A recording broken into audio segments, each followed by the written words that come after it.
Everyone.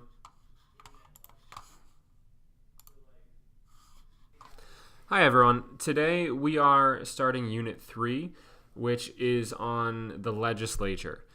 You may have heard that term, but this is going to be a pretty brief introduction into the components of the legislature so that you understand the legislative branch of government. Make sure that you have your marking period 2 readers out and you're filling in both the identification and significance boxes of that first chart. Okay? All right, so here are those terms that I'm talking about. They are all already listed, so you don't need to write these out.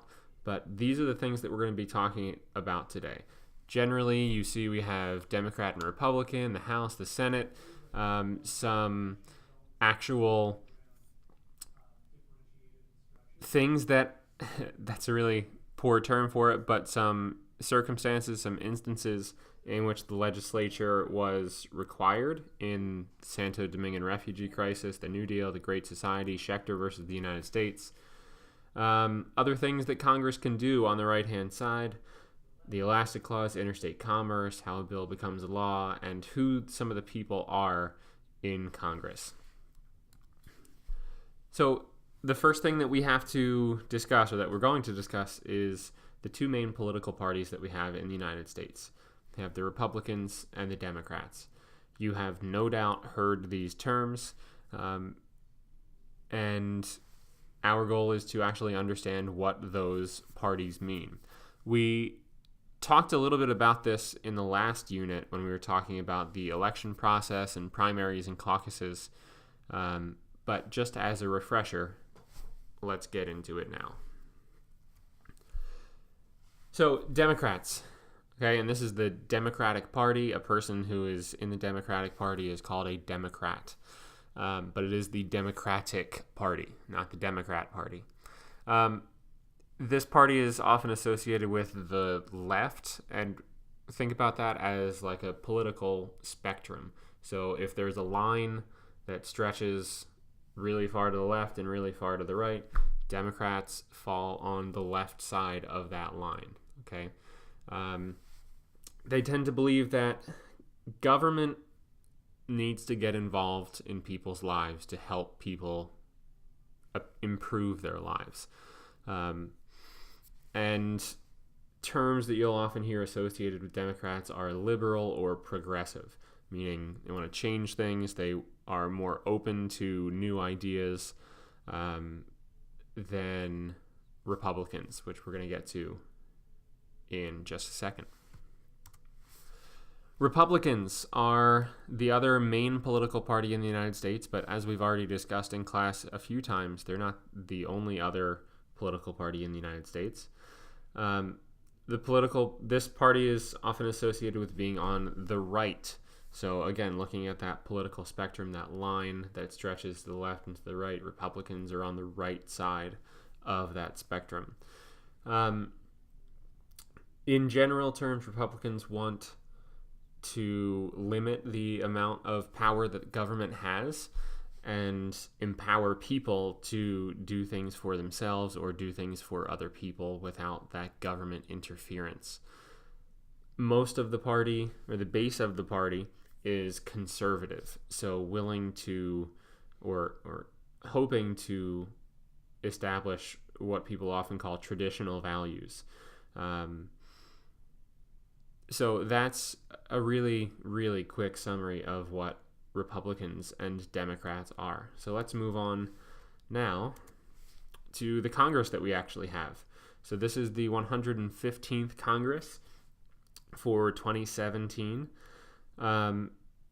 As you can see, there are 100 members of the Senate on the left. Okay, so these are all the people in the Senate and the makeup of people in the Senate. Blue is Democrat, red is Republican. And here's the makeup in the House of Representatives. There are 435 members of the House. Once again, blue is Democrat, red is Republican. And all of the variations of colors indicate where those people are on the political spectrum as well, whether if they're a lighter blue or a lighter red, almost a pink. they're more moderate, whereas if they're really dark red or dark blue, they're much more entrenched in the base of their party. So there's this thing called crossing the aisle. And if you hear people use that term, that means that they're willing to change what they believe in theory and join somebody else's idea that might be on another political party for the better of the country. So let's say if we go back to the 115th Congress, there's an idea that a Republican has, but that idea would really help everybody in the country, and a large number of Democrats go to support that idea. That would be crossing the aisle, right? So imagine that there's a line down the middle where my mouse is. If you cross the aisle and join the other side, you're doing that theoretically to help the country. So you're putting country before party.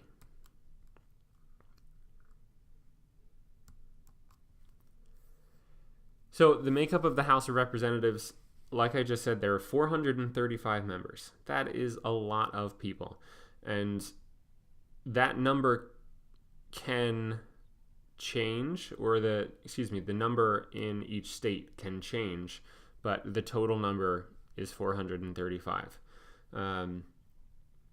So when the census is taken every 10 years, which gives a lot of information about who actually lives in the United States, the number of representatives for each state can and has changed over time.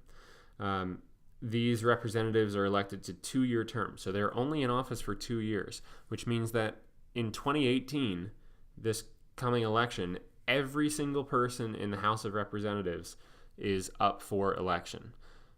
A lot of them won't run. Some of them will lose their seats, and some of them will run and stay in the House. But it's every 2 years, which makes it somewhat difficult to establish things and get things done, because you're constantly trying to run for another term in the House. In order to be a House of Representatives member, you have to be 25 years old at least. You have to be a U.S. citizen for 7 years, so you don't have to be born in the United States to be a representative. You can become a citizen, and as long as you live here for 7 years and live in the state that you're representing, then you can be a representative. It's not like president, where you have to actually have been born in the United States. You can immigrate to the United States and live here for 7 years and then become a representative if you want to. Taxes, everything involving taxes in the United States originates in the House of Representatives, and that is found in Article 1 of the Constitution.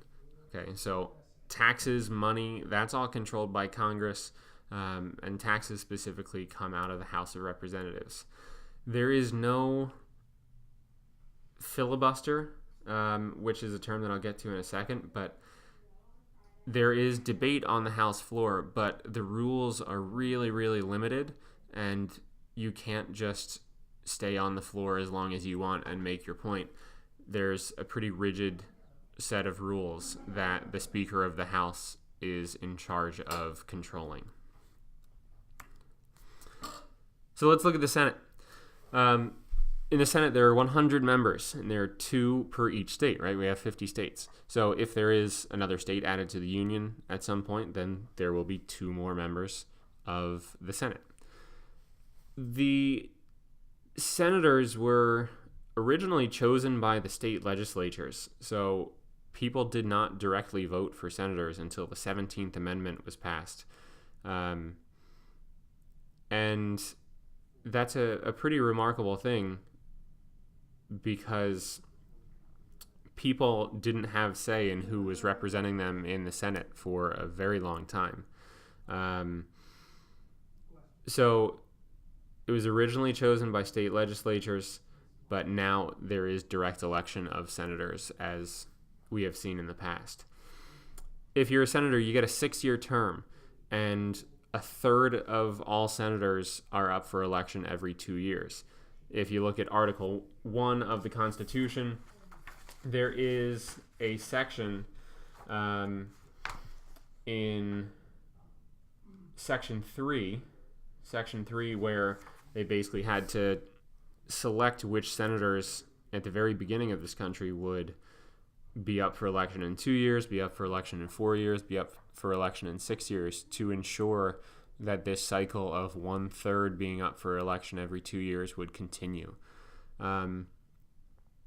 So in 2018, a third of all senators are up for election, or their seats are up for election. In order to be a senator, you have to be at least 30 years old, you have to be 9 years a citizen of the United States, and obviously you must live in the state that you represent. Now, in the Senate, you can filibuster, which means that if I wanted to say something, I could stand up on the floor of the Senate and keep talking, and keep talking, and keep talking. And provided that I did not stop talking and stayed on my feet the entire time, I could talk indefinitely, and nobody can stop me from doing that. It's just up to me and my physical abilities to keep talking and stay on my feet. So that's called a filibuster, which can be used to delay votes, to drive people away from voting on something, or to convince people that you're right about an issue that you're discussing. So in the Senate, you can filibuster. In the House of Representatives, you cannot filibuster. So we have this concept of what general welfare is. In general, general welfare means for the good of the people in the country. So doing things for the good of the people. We have this changing definition, right? So when Madison was president, when he was writing the Constitution, he believed that the general welfare of the people was limited by the Constitution, that Congress couldn't just do things to help people, that there had to be a constitutional reason for that to occur. That changed in large part because of Franklin Delano Roosevelt, who, when he was instituting his New Deal policies in the 30s, he said that government has to actually help the downtrodden. Now, that's not saying that everybody has to be equal. Roosevelt realized that there was kind of a class structure in the United States, and that government needed to help the downtrodden people, right? The people in bad situations, the poor, but didn't think that everyone should necessarily be exactly equal in the country. LBJ, Lyndon Baines Johnson, thought in the 60s, when he was president after Kennedy was assassinated, that government had to create a situation where everyone could actually thrive and at least attempt to thrive in this country and share the wealth that exists in the United States. In the 60s, there was a great deal of economic growth, and things were looking generally pretty good for the entire country, or for the country as a whole, I should say. There were obviously things that were not going well in the 60s, between war and civil rights abuses and things like that. But LBJ thought that the government should step in to make sure that everyone was able to share in the wealth of the country. And you may be able to guess which political parties FDR and LBJ were a part of, based on what we've talked about before. So there's this thing called the Santo Domingan refugee crisis that happened in the 1790s. The Haitian Revolution had occurred. Haiti is an island south of Florida, and it was a slave island controlled by the French, controlling that native population of Haiti. When the revolution happened, the slave masters were trying to get away from Haiti so that they wouldn't be killed by the slave uprising. So please keep in mind, whenever we talk about the Santo Domingan refugee crisis, we are not talking about slaves who are running away and escaping. We're talking about slave masters who are trying to avoid being killed by the people that they have been oppressing for years and years and years. So these slave masters go to Maryland, and the government in Maryland says, hey, we don't really have enough money to help all these people who are coming to our state, because we're a pretty small state and we need some more money. But James Madison doesn't want to give the state of Maryland any other money, because nothing in the Constitution says that this is something that Congress can do. There's nothing about giving aid. There's nothing that says explicitly that Congress has the power to do this. And as we're seeing, James Madison believes in the Constitution pretty literally. There's a pretty good reason for that. You know, when you write something, you want to go by what you wrote, right? So Congress does end up finding the money to help Maryland out. But you can call it a loophole, I guess. But they use this power in Article 1 of the Constitution that says that Congress can borrow money.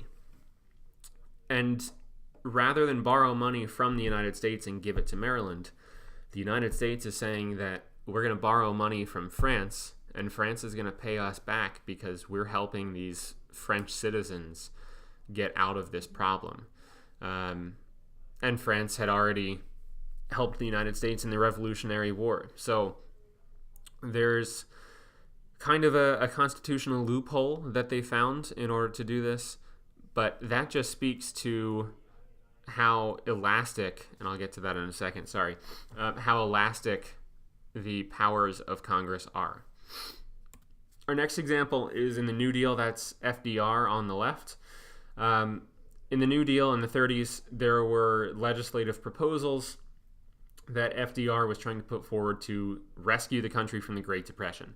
Things were really, really horrible in the 30s for a large number of people, between environmental crises with the Dust Bowl and the Great Depression hitting at the same time, the stock market crash, people not having enough food, long lines for work, things like that.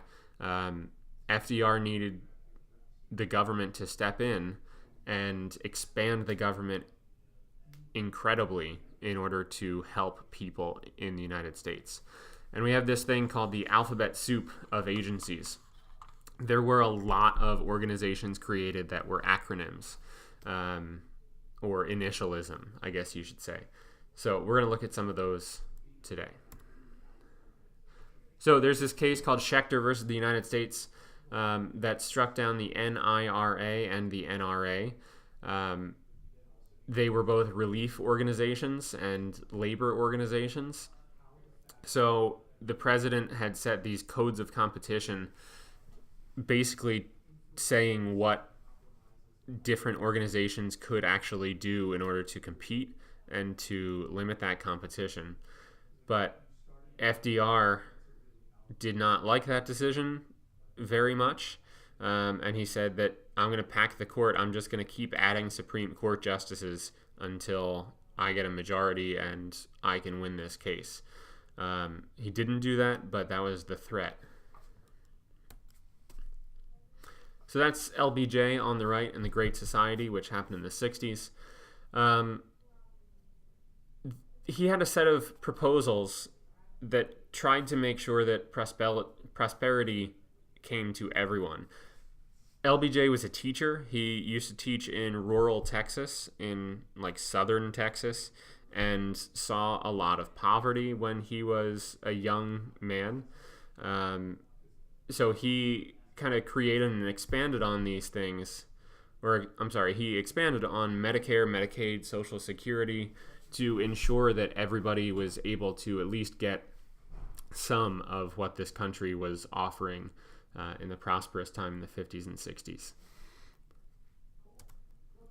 So there are some clauses, very briefly. If you think about the elastic clause, right? So You can also call it the necessary and proper clause, but the elastic clause, think about like a rubber band, right? So you might need the rubber band to be really tight, and you can wrap that around like a stack of papers once and it's fine, but you might also need that rubber band to be a little bit, to go around a slightly bigger object, right? So you pull it and it expands with you. It's elastic, and it covers what you need it to cover. So the elastic clause basically means that Congress can make laws that are necessary for the government to function. And that has come into play throughout the course of the United States. So we're going to talk about how a bill becomes law, or I should say that you are going to tell me how a bill becomes a law later in this unit. Yes, that is Albert Einstein. Yes, he is sticking his tongue out. But we'll get to how a bill becomes a law a little bit later. All right, so members of Congress. Members of Congress. Shout out to Orrin Hatch. That's the guy that you see in that picture. You will see some pictures of Congress people in the next few slides. They are all bad pictures of everyone. So that's kind of where we're at. We don't want to flatter anyone and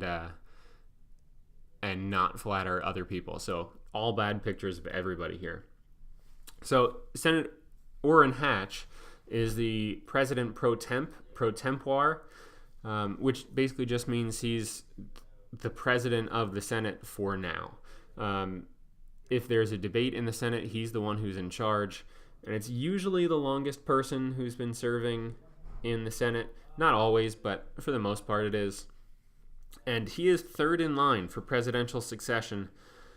So right now, the line of succession is Donald Trump, and then Mike Pence, and then Paul Ryan, and then Orrin Hatch. Orrin Hatch also overall was by far the highest picked person in our fantasy Congress draft. So shout out to Orrin Hatch. Majority and minority leaders are elected by each party in both houses. So they manage and schedule what's going on in their chamber of Congress. They're the person who you hear from as a spokesperson.